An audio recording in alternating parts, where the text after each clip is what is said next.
Well, good afternoon from Arundel House in London, the global headquarters of the International Institute for Strategic Studies. My name is Bill Emmett, and I have the honor and privilege of being chair of the trustees of the IISS, while also passionately interested in all of its work on Japan, thanks to my own roughly 40-year exposure to Japan and everything about it.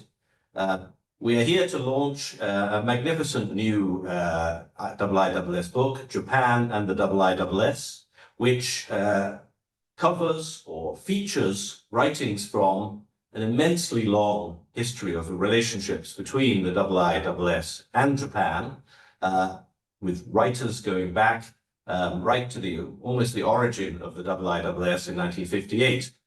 Which confirms what an international organization this was right from the start.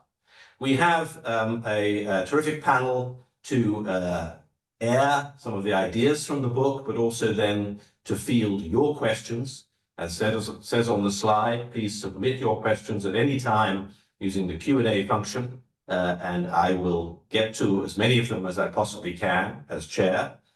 Our panel consists of Robert Ward, who is Japan chair at the IISS, as well as head of geoeconomics and strategy. Robert has a long history with Japan, having been there in the early 1990s, and both on the JET program, and then working in bond trading, or bond rating rather, and then working for the Economist Intelligence Unit for many years.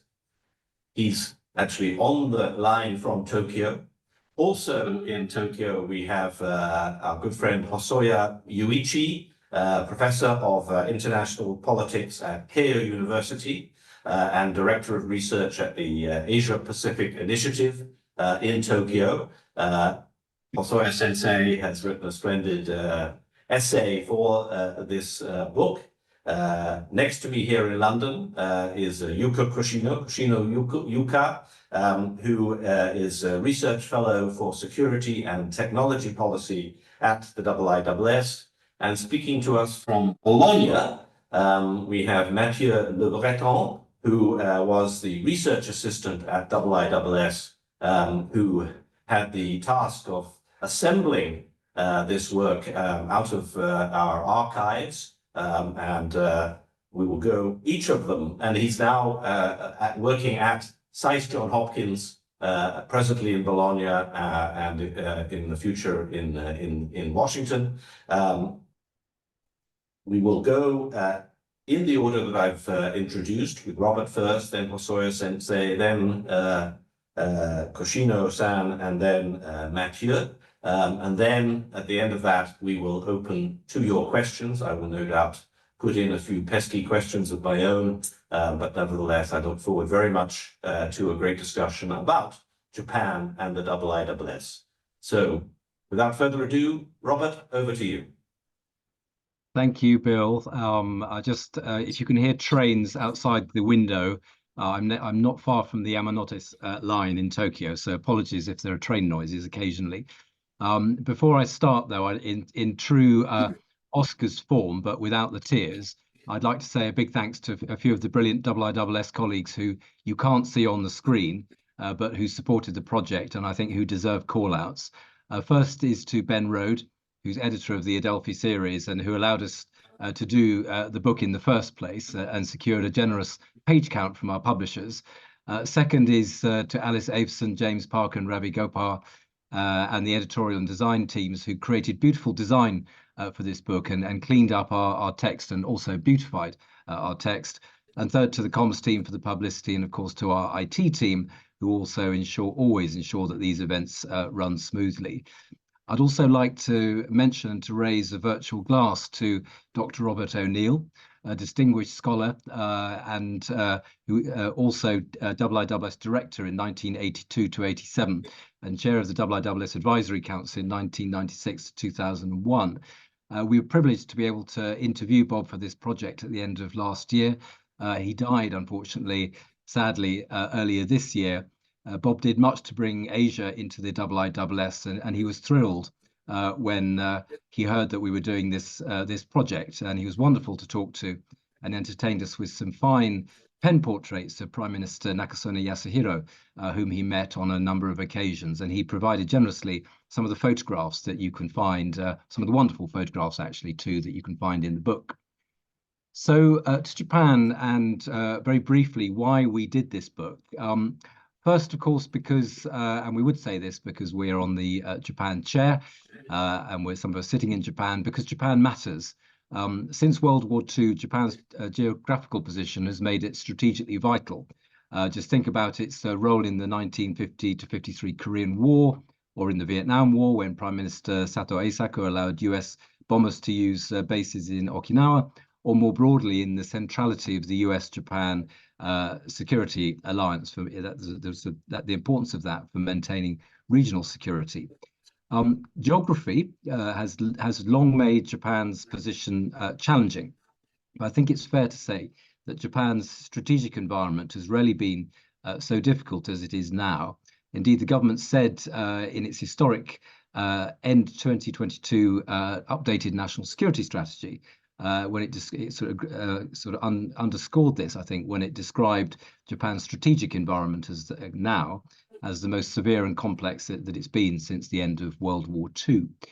We're all familiar why this is the case, but just sort of outline the main reasons. China, embedded in Asia, of course, and embedded in the global economy, a neighbor of Japan, presents a different order of challenge from the Soviet Union, plus tensions over Taiwan, which, as I never tire of saying, is only 100 kilometers or so from Japanese territory. Those tensions around Taiwan, between Taiwan and China, are rising. North Korea, of course, now a nuclear threat to Japan. And since Russia's invasion of Ukraine in 2022, relations with Moscow have frozen. And we mustn't forget that Russia is a neighbor of Japan's too. To deal with this deteriorating environment, Japan's making historic changes in its defense posture, which in turn, I think we should agree, has made Tokyo an even more indispensable support to the US and others in supporting stability in the region. And given its security interactions with countries well beyond its immediate neighborhood, I think Japan's strategic importance is also now going global. Look, for example, at Japan's deepening relations with NATO, the Prime Minister Kishida's visit to Kiev in early 2003, and deepening security relations between the US, France, UK rather, France and others, which is all a long way of saying what better time to consider Japan's development as a strategic actor over the last 60 years or so. Yuka, Mathieu and I, we felt strongly that illuminating the past is important for shedding light on what has changed, why it's changed, and what this means strategically, which is where this Adelphi volume comes in. Yuka and Mathieu will talk in more detail about the authors and the history and the process of putting this book together. But I must also mention, of course, the fine essay by Professor Hosoya Yuichi, who is on this session with us today on bridging Japan's bridging role between the East and West, and of course the piece by my IISS Japan chair colleague Yuka and former colleague Mathieu on the history of the IISS's interactions with Japan. In the interest of time, I'll just pick out two highlights for me personally that stood out in putting this volume together. The first is Japan's strategic journey. So the past 60 years saw extraordinary geopolitical volatility in the region, which directly affected Japan in every aspect of its interests. Just a couple that were mentioned in the book. China's becoming a nuclear power in the mid-1960s affected Japanese security, of course. The two Nixon shocks of 1971, appropriate perhaps to mention these, with Henry Kissinger's passing the other day, affected Japan's views of the US security alliance and economic interests, and of course then the collapse of the USSR in the early 1990s.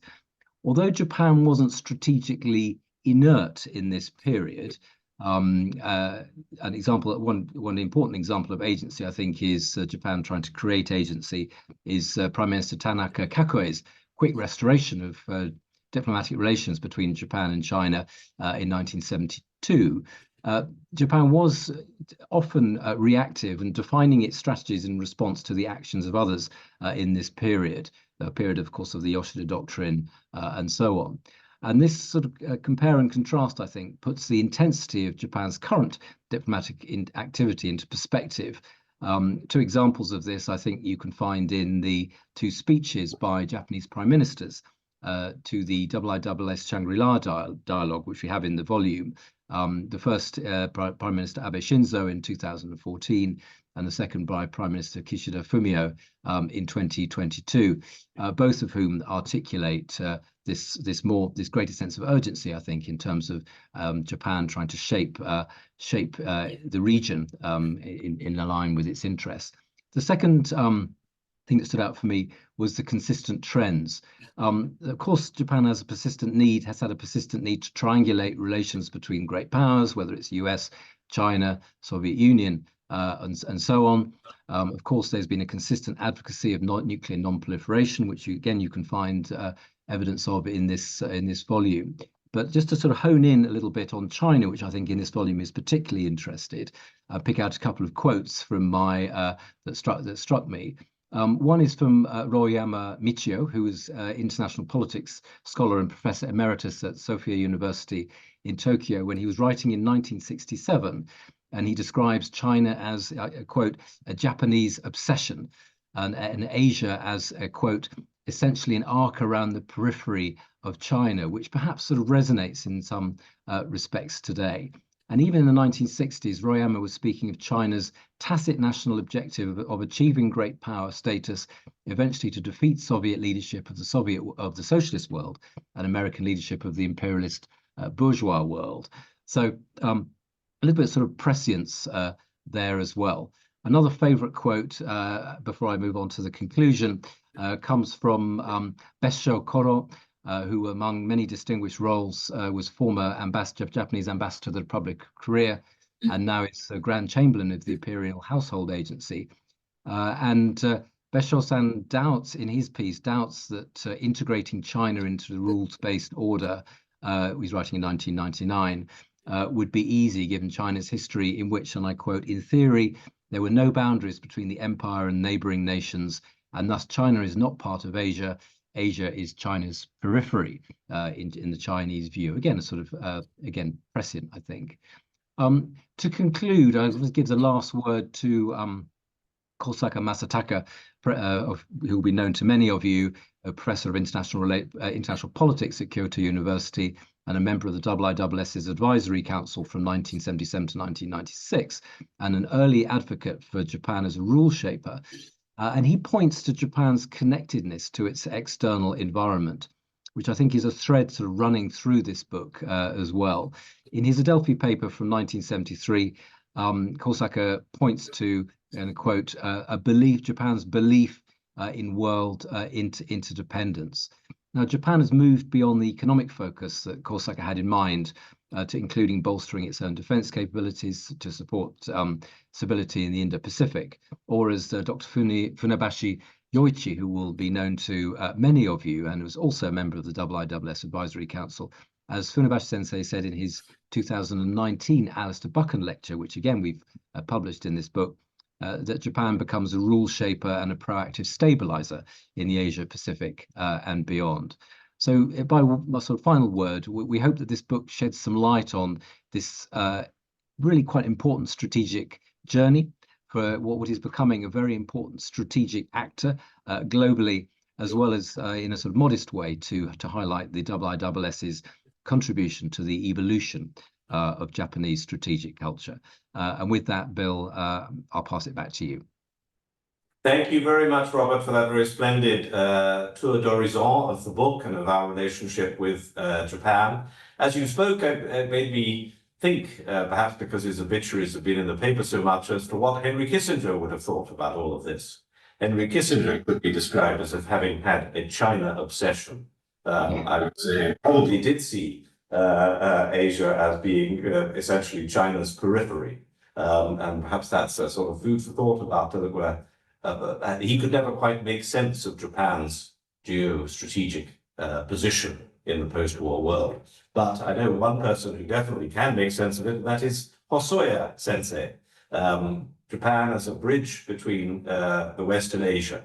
Welcome to this webinar, Hosoya Sensei, and over to you. Well, thank you very much indeed, Bill, and thank you very much for joining me, having me in this event. I feel extremely honored to be able to contribute to this body. This body is significantly important. I will explain why this is important. And particularly, I like to focus on 3 points. Number one, I will focus on the global outlook of the IISS, and particularly by having Japan in it. And number two, I will focus on the importance of educational role of the IISS to the other countries beyond the UK. Japan was partly, I think, educated strategically by the IISS, and particularly Professor Masataka Kosaka played a very important role, having learned many things from, I think, IISS, to try to develop Japanese own national strategy, grand strategy, I will talk about later. Now, number three, I will also talk about the importance of the bridging role of Japan, bridging the West and the East to try to create the solidarity of the international community, particularly at the time of the war in Ukraine today. I think Japanese role to try to bridge a much more divisive world, within a much more divisive world, try to bridge liberal democracies with the global south. I think this is becoming really significant. In the beginning, I'd like to apologize that maybe because I'm now in Haneda Airport, if you hear some jet sound, I apologize for that, in addition to Robert's Yamanose-sen sounds. First, I like to really focus on the importance of the reason why Japan mattered to the IISS, and also why the IISS mattered to Japan. As I said in the beginning, the IISS has been, from the early years, really global think tank, unlike many other think tanks. Of course, naturally, think tanks in the United States and also think tanks in the UK have been basically quite Europe-oriented or Western-oriented. But from the early years, I feel that the IISS always tried to have a global outlook as well as the global perspective. Like in 1968, the IISS Council decided to have a council member from Australia. That was Professor Hedley Boo. Of course, Professor Hedley Boo has been really significant, important strategic thinker who created the new tradition of the English school of thought in international relations. And I think that he played a really important role in bridging strategic studies at IISS and the theory of international relations. He brought many strategic thinking into the community of academic international relations theory. So he was playing a bridging role. But much more than that, Professor Hedley was trying to transform European international society to universal international society. I think that he plays such a role within the IISS.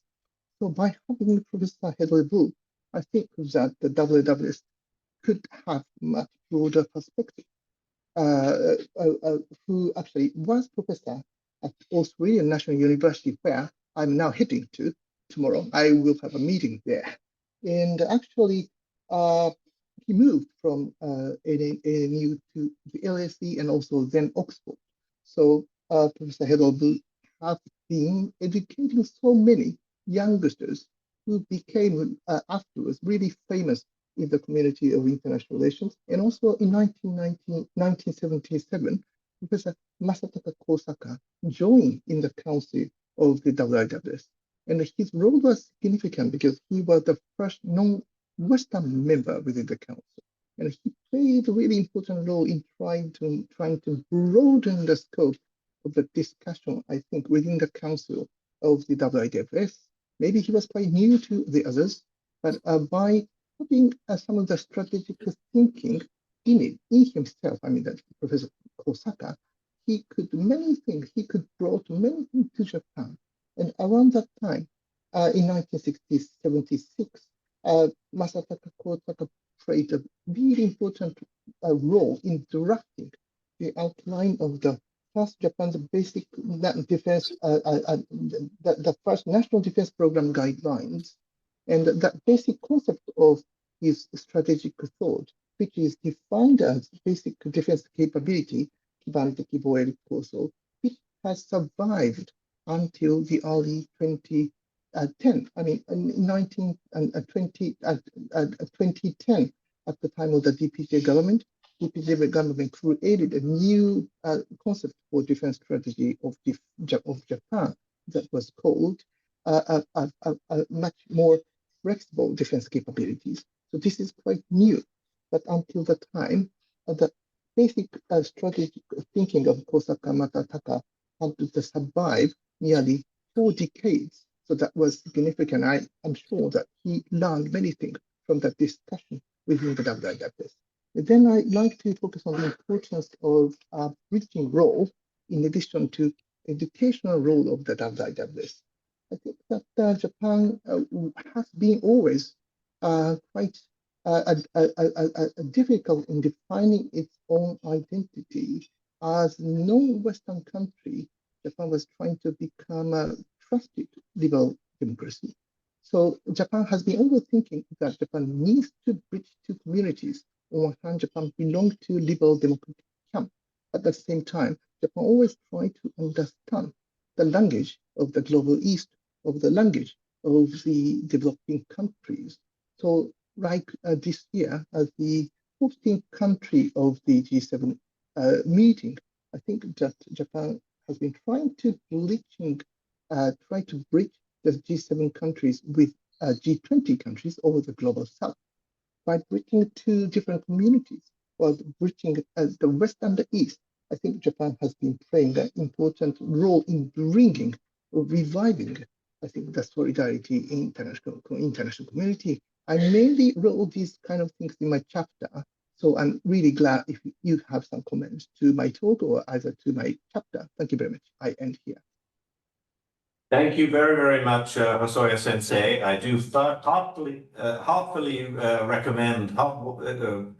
recommend reading your chapter on Japan's bridging role and that sense of identity question about where Japan sits, but also what kind of connection it can have, given both the fact that it is far away, but also that it is, as people say, it suffers from the tyranny of proximity to, of course, China, North Korea, and Russia. Next, we're going to hear from Koshino-san about Japan and the IISS and the deep history that is documented in this book.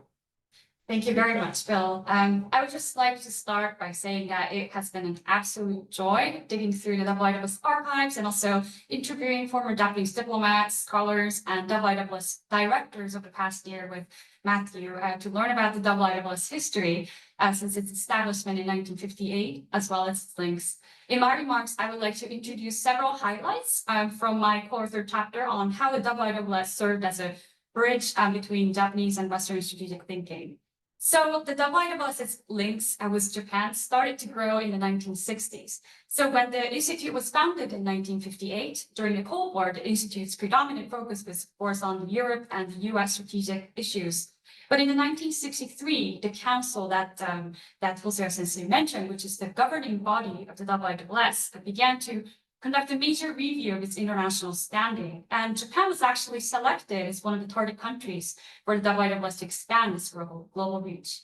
And several initiatives deepened the relationship between Japan and IISS, including publishing Japanese perspectives on the Institute's flagship publication, Survival, and the Adelphi papers, which is still something that we have published regularly, monthly in IISS as well. But in Japan also, and the IISS also co-hosted its first in-person gathering, actually in 1965, with Yomiuri Shimbun and the Japan Institute of International Affairs, known as JIA, to discuss major nuclear power's role in Asia. Also, IISS began having Japanese scholars and the IISS council members to play an integral role to set the direction of the Institute's research on Japanese and Asian affairs. Also, and most importantly, in 1968, the IISS began hosting Japanese top diplomats to serve as a year-long research associate position, which is aimed to conduct research published in a Adelphi paper back then. And then the Institute was convinced from its early engagement that they need more Japanese voices in their research. And also, this arrangement was also of interest to the Japanese Ministry of Foreign Affairs, MOFA, as they were keen to have connection with a respected outfit on security policy. They also lacked internal expertise on security issues, given the sensitivities to study them locally in Japan after World War II. They also lacked, since its inception of this program, 29 Japanese diplomats were seconded to the Institute until the program ended in 1999. The list of the full the names is also in the book as well.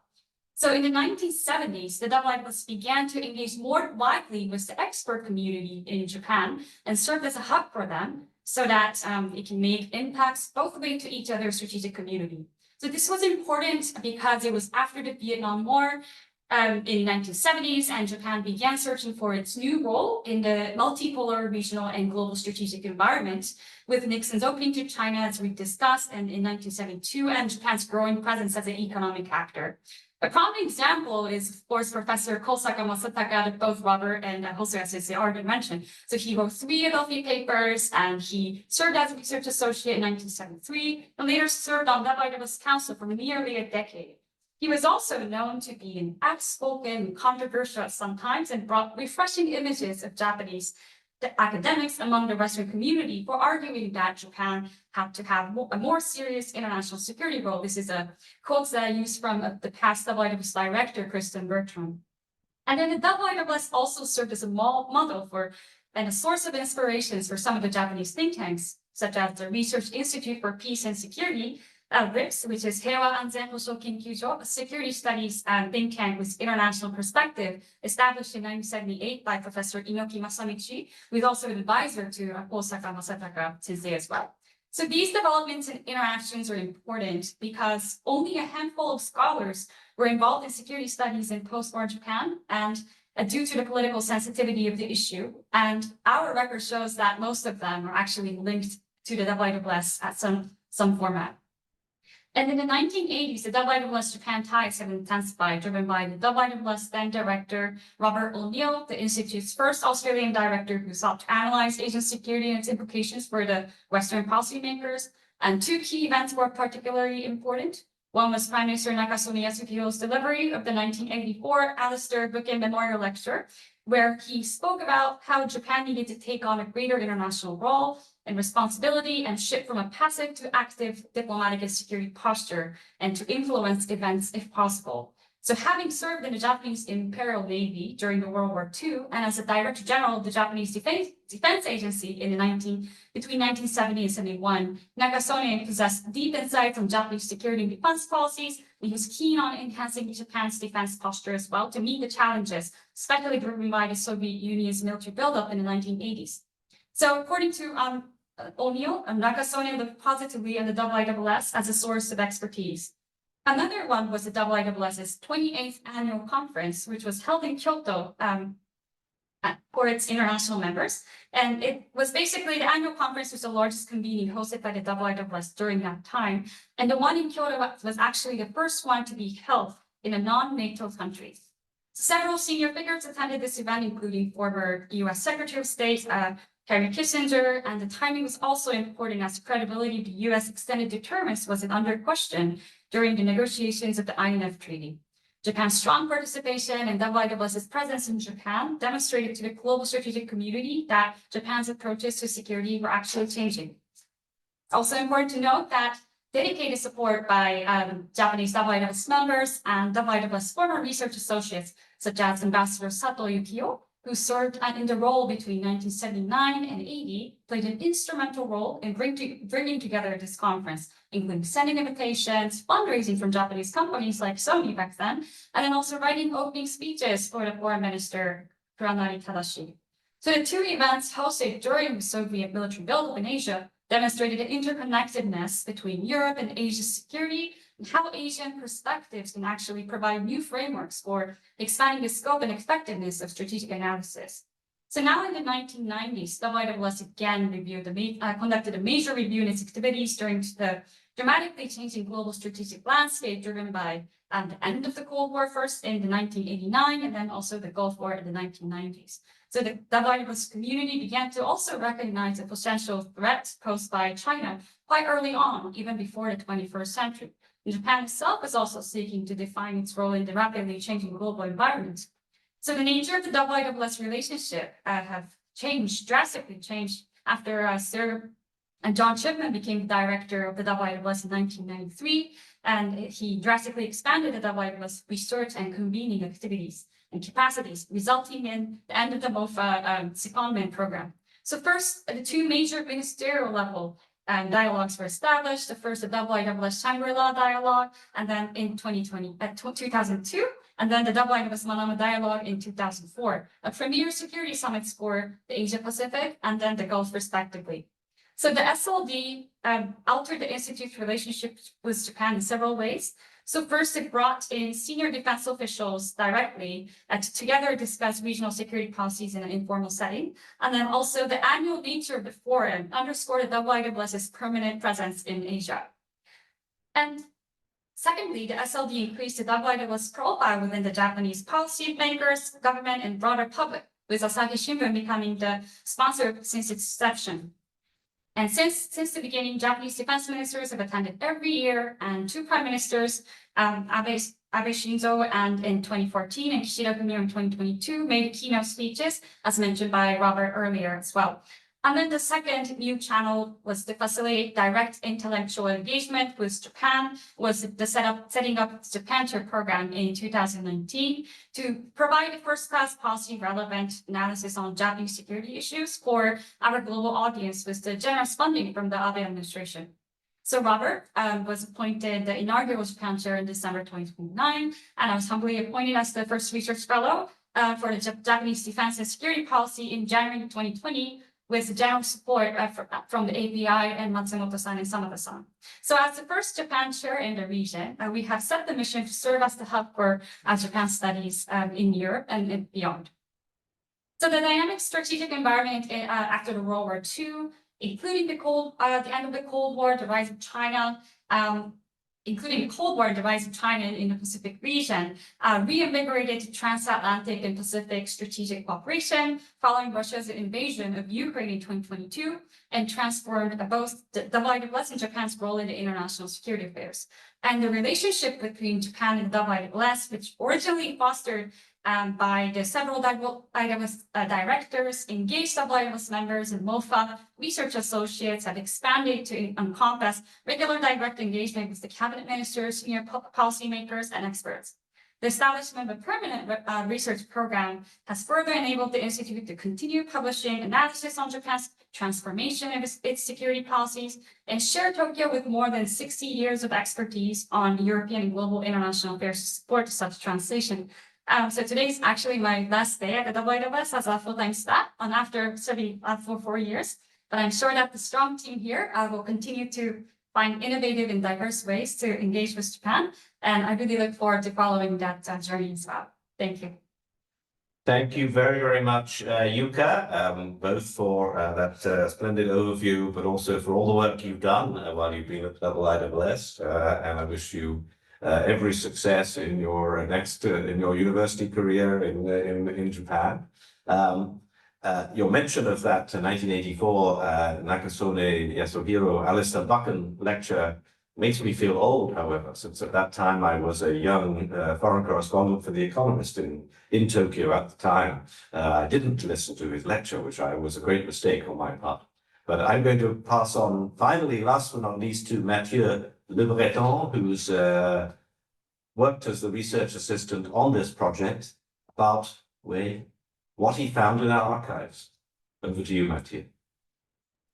Hi, thank you very much, Bill, and thank you very much, everybody, for being here today. It's wonderful to have been able to see this book through to completion. It was, product of a good, I think, almost 2 years of research and editing and sort of strategizing ways to construct the narrative.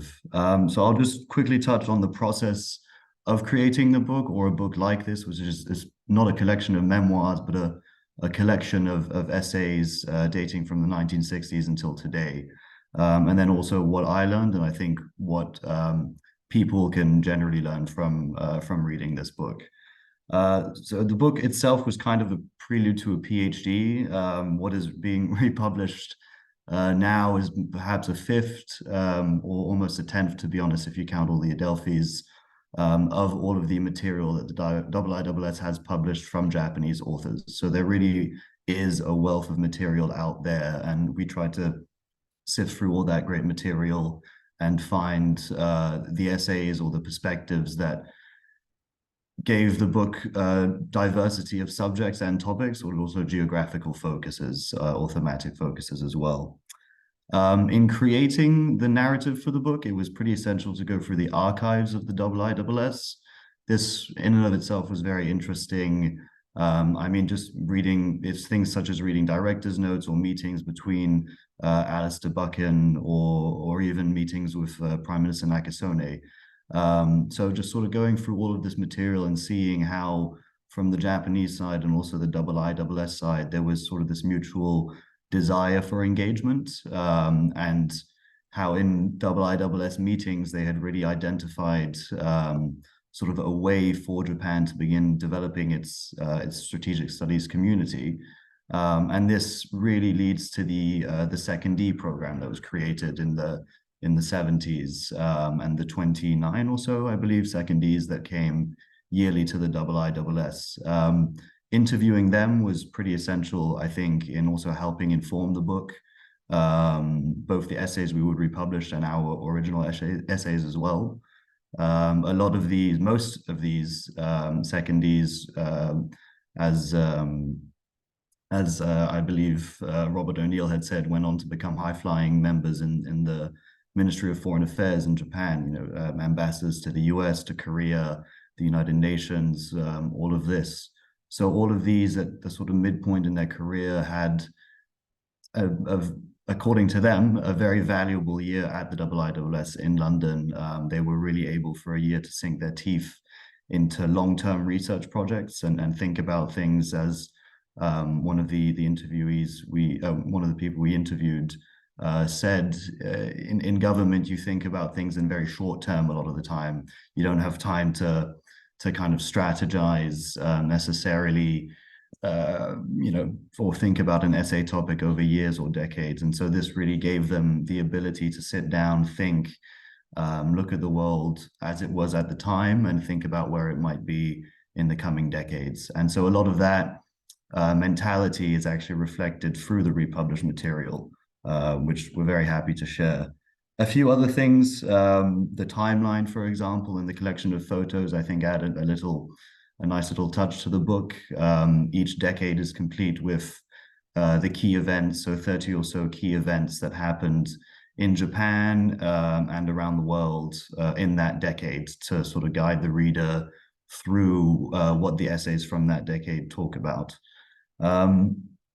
Now, to move on to what I learned, and I think what people can learn from this book in general, it really is, and Robert spoke about this as well, a great snapshot of how dramatic the changes in the region have been from the 1960s until today. And it's not, I think what's particularly valuable about this is that it's not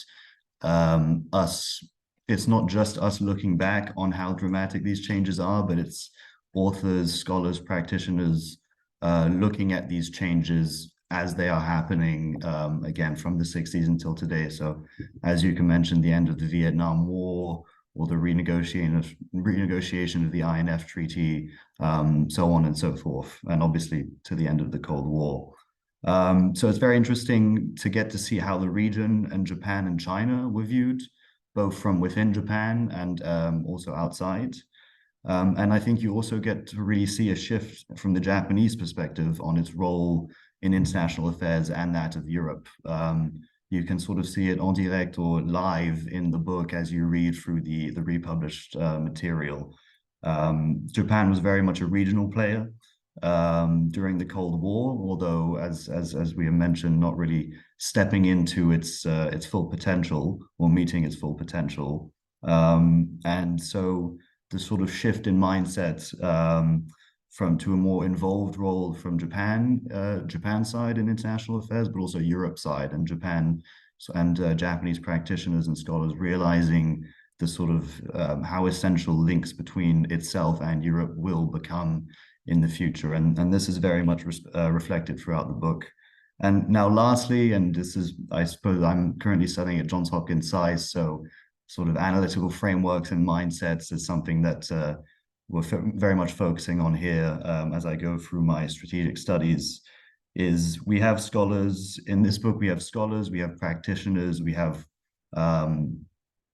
service members. One author is Admiral Uchida Kazutomi, who was one of the heads of the Japanese Maritime Self-Defense Force. So there really is a diversity of perspective in these essays. It's not just sort of one mindset or one framework. I think a particularly valuable point is you get to see how people in various positions, prominent positions in academia, in government, or in military, look at problems and how they approach them, and especially how they analyze. So I think this is something that we can learn from, and it sort of reflects, the importance of different frameworks when looking at the world back then and looking at the world today. And in the interest of time, I'll stop there, and I look forward to questions. Thank you very, very much, Mathieu, and indeed also for all of your work on this project. It must have been demanding, but also fascinating to go through, as you say, a volume of material that's 10 times what we've actually ended up being able to publish. Now, we've got just over 15 minutes available for questions. I urge members of the audience online to post their questions, and I am to read them out. So please write your point or your questions into the Q&A function. While you're doing that, I'm just going to ask a general opening question, perhaps to Robert and to Hosoya Sensei first. I mean, really, it is the essence of this book, but if you were to characterize Japanese strategic thinking as opposed to other people's strategic thinking, how would you summarize it in a crisp sentence or two? Robert, what is Japanese about the strategic thinking that we cover in this book? Well, to be crisp, it's quite a complicated question actually, but to be crisp, I think I would say two things. One is Japan has a panoramic view of threat. And you can see that now, of course, because of if you're sitting in Tokyo and you look to the west, you'll see Russia in the north, you've got North Korea in the middle, and you've got China in the south.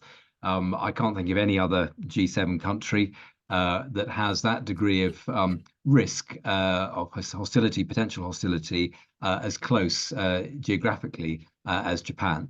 And I think that you can sort of think of other instances of that. For example, Japan's energy vulnerability. Again, there is no G7 country that has whose energy supply is as vulnerable as that of Japan, for example. So I think one is this sort of very well developed sense of risk that makes Japan an outlier, but in comparison with the G7 countries, which I think has of use intellectually for other countries trying to work out how to cope with the sort of change in balance of power and so on. And the second point is the awareness of what China means. And again, because that's partly related to history, partly related to, again, geographical proximity. But I think Japan, because of its history and because of its interactions with China, particularly since the 1960s onwards, since the period that we cover, has quite a nuanced understanding of China, and I think again that's a force amplifier for the G7 and other sort of like-minded countries, and understands, which I think this is a really important point, that you can't be anti-China. You can't sort of take China out of the equation. You have to try and live with it. And I think this is a particularly is a distinguishing feature of the way Japan thinks about the region at the moment. It's not trying to block China out. It's trying to live with it, but put some red lines around what's acceptable. So I think those two things are what I would draw out, Bill. Excellent. Thank you, Robert. Yuichi, how would you summarize it? You are a Japanese strategic thinker. How would you summarize your own thinking? Thank you very much. I'm very glad to hear it. But let me place that question in much broader historical context. I'm a historian. That's why I really like to try to figure out from the historical perspective. First of all, after the end of the Second World War, Japan has had a very strong, as you know, anti-militarism ideology. That's why ordinary Japanese people tend to hate everything which relate to military affairs. So this had been the case until 1970s, 60s. And we sometimes call that tradition as the Yoshida doctrine. Yoshida Shigeru Prime Minister focused on the importance of economic growth as well as reliance upon our alliance relationship with the United States. So while reducing heavy military budgeting, we are trying to depend on American goodwill to secure a Japanese territory, Japanese people, based upon the US-Japan alliance. Kosaka Masataka, which we mentioned frequently, Professor Masataka Kosaka tried to transform that tradition, but at the same time, he tried to make it acceptable to pacifistic Japanese people's minds by relativizing the importance of military element in strategic thinking.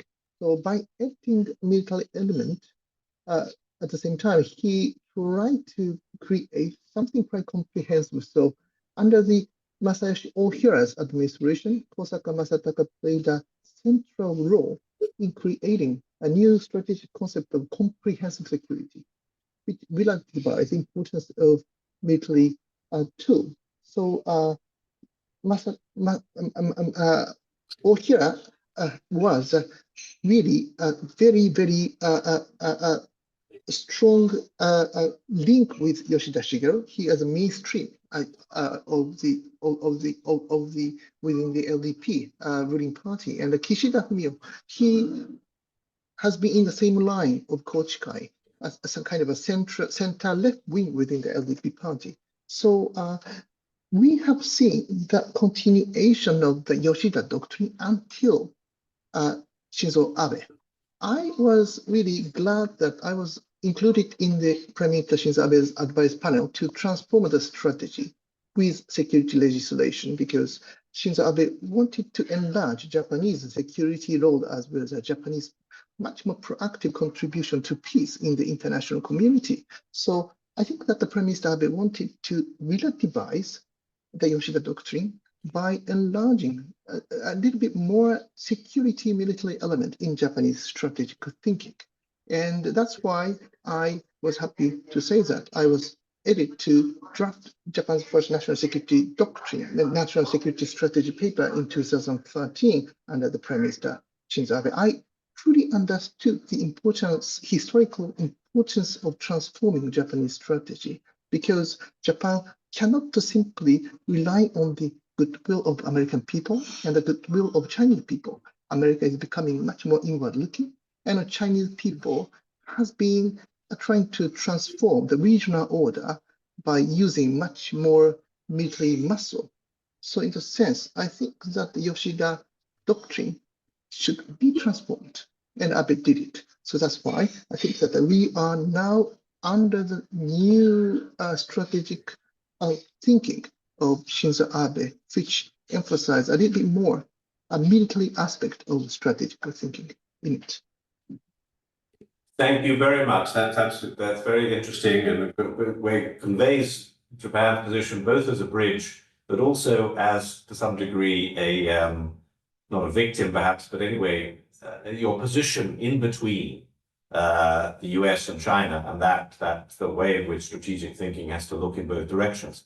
Now, I've got some questions I need to pick on. First of all, a comment that I'm going to just read out from my friend Nicholas McLean, who spent 7 years as a senior fellow here at IISS in the early 2000s, and he wants to have a shout out for the then IISS Deputy Director, Brigadier Kenneth Hunt, who Nicholas says in 2003, Nicholas organized a Brigadier Hunt Memorial Lecture connected with which many British and Japanese IISS members were present to highlight his many contributions in that relationship between Japan and the rest of the world. Secondly, we have a question from Richard Samuels from MIT, Dick Samuels, who the question is directed at you, Mathieu. And he says, can you tell us what the archives may reveal to you of changes in Japanese views of nuclear deterrence during the period covered? Nuclear deterrence. I might ask Yuka to comment on that after you. Yes, thank you, Richard. That's a very good question. And this is probably one of the most consistent points throughout the literature that is both in the book and that I read for the making of this book. My take was, and it is quite remarkable, just how adamantly anti-nuclear Japan has been and likely will remain, in the sense that it very much obviously appreciates the use and the purpose of the US nuclear umbrella, although let's say during the 1980s with tensions between Japan and the US, this mentality sort of shifted very slightly. You could see a kind of you can see sort of ruptures within that sort of that mindset, but from the 60s until today, and this was consistent thread throughout both the nuclear focused essays that are in the book and just the general sort of strategic survey style essays that came out in the 90s or in the 2010s that are also in this book, that Japan will never host nuclear weapons. And nuclear deterrence in and of itself is the responsibility of the United States, but Japan's experience in the Second World War and afterwards consistently defines its present day outlook. And I have to reiterate that point that this was really just probably the most common thread through the literature that's in the book. And I'll pass over to Yuka for the rest. Thank you, Mathieu. Excellent. Yuka, how do you see this in the book, but also just in Japanese thinking? Sure. Actually, I agree with Matthew's observation that when we were going through the archives, it's actually the question was about changes, but we've seen a lot of commonalities and consistencies in Japanese nuclear policy, not just about deterrence, but a lot of articles on non-proliferation policies and also efforts for disarmament, and then talking about deterrence.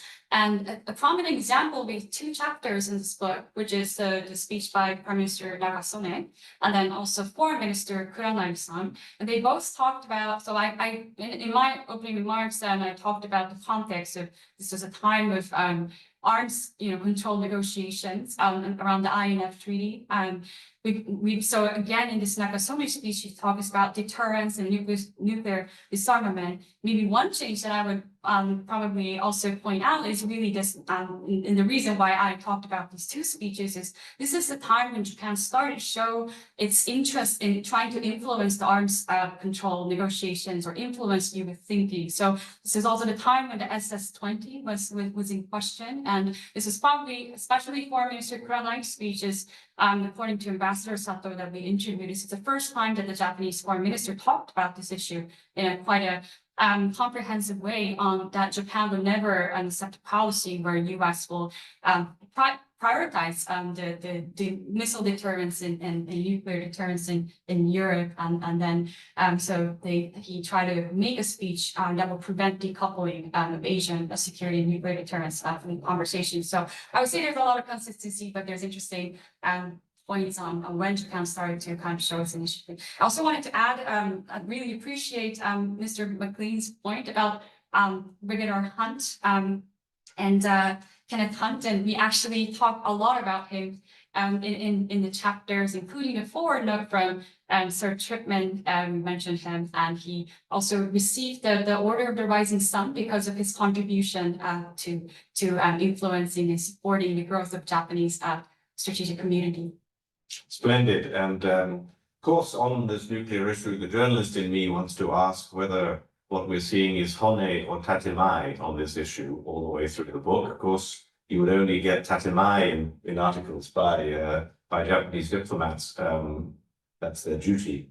But the connected question, which is here, which I suspect is also behind Dick's question, is Jeffrey Allen asks, how has Japan's defense policy evolved over time to address the particular concern about Taiwan and China? And Georgi Mamisashvili asks about Japanese defense strategic thinking and their approaches to the Communist Party of China and the PLA. Is there a debate about it? And I suppose my question then is, where does nuclear fit into this, with China now going through, obviously, a nuclear build-up to get closer to parity with the United States? Perhaps, we've only got a couple of minutes left, so perhaps Hosoya Sensei first on this, and then we'll finish with Robert. Well, thank you very much for having this opportunity to answer to this important question. I always feel that Nagasaki and Hiroshima had two important lessons to Japan. Number one, before 1945, Japanese people relied heavily upon military power. But we are defeated. And also, we couldn't defend our people. So we had to be always try to relativize the importance of military tools to protect ourselves. This is one thing. Number two, we have had a very strong nuclear allergy. So always among the Japanese people, maybe Bill and Robert, you are familiar with this. Japanese people have a really, really traumatic experience in Hiroshima and Nagasaki. So we will, I think, continue to detest nuclear weapons. So it is quite unlikely that we will have nuclear weapons. So with this, we heavily rely on the new conventional weapons. So our conventional weapons must be key to increase our deterrence towards China around Taiwan. So that's why I think Prime Minister Kishida decided to double Japan's defense budget. But it is quite unlikely, seeing the current turmoil in the LDP political scandal. So in this sense, without sufficient amount of conventional weapons or conventional forces to increase our deterrence, I think that Japan will continue to face difficulty in this quite unstable regional problems. Thank you very much. Hosoya Sensei, Robert, last words to you about where this place that nuclear goes in, particularly against, we haven't mentioned North Korea very much, a new nuclear power, regrettably. Well, what I'm going to answer in a slightly different way and just talk about the shift in Japan's defense posture, because it allows me to mention the Yoshida Doctrine, which we've mentioned today in this session, and to call out Nishihara Masashi Sensei, who Yuka and I interviewed at the end of last year, who coined the term Yoshida Doctrine, which was basically rely on the US, remain lightly armed, and focus on economics. And that really prevailed for a very long time until quite recently. Perhaps Abe Shinzo's second administration started to be more create sort of greater activism about what Japan taking more responsibility for its own affairs. But just to come back to the end 2022 national security strategy, which we have mentioned a little bit today as well. And this was a sort of watershed moment in terms of Japan shifting its security posture. Notably, and it says in the NSS, and if anyone has any time over the Christmas holidays, do read this document, because it is very interesting if you are interested in Japan. But basically, one of the key points about this is Japan says it will take primary responsibility for its own defense and to defend, to repel invaders. And this is a big conceptual shift for Japan. And it sort of filters through in all sorts of areas, where it's in cyber, missiles, in terms of redefining how Japan sees its power projection capabilities, so comprehensive national power, harnessing all the means of a country's national power, diplomacy, military, and so on. But one of the important things within this, and I just sort of make my final comment in this NSS, is the constant refrain to try to boost Japan's defense industrial base by narrowing the gap between the public and the private sectors. And in Japan, for historic reasons, that's been quite difficult to do. And if that can be done, that changes Japan quite fundamentally, and really does put the sort of immediate post-war, or the post-war sort of 50 years in a separate category, and enters a sort of new phase. Well, thank you very much, Robert. That's an admirable and marvelous way to round off this very interesting discussion.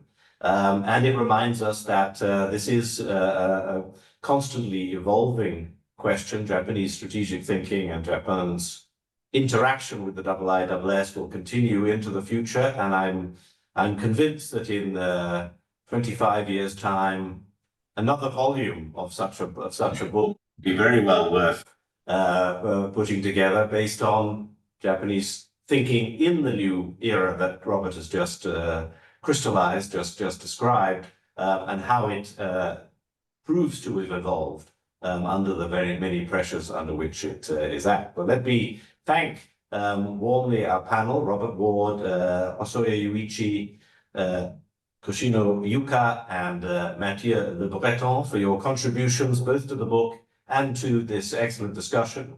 I do recommend to everyone that you get a copy. There, it's a massive tome, rich in analysis, both of a nostalgic sort, but also of a very prescient sort, as Robert said. I absolutely recommend it, and I am strong enough to lift it, so it isn't so intimidating as to not be had. But it may not be in many people's Christmas gift list, but it's definitely very valuable to read. So thank you very much to the audience for your excellent questions. Thank you for joining us here today, and thank you again warmly to the panel.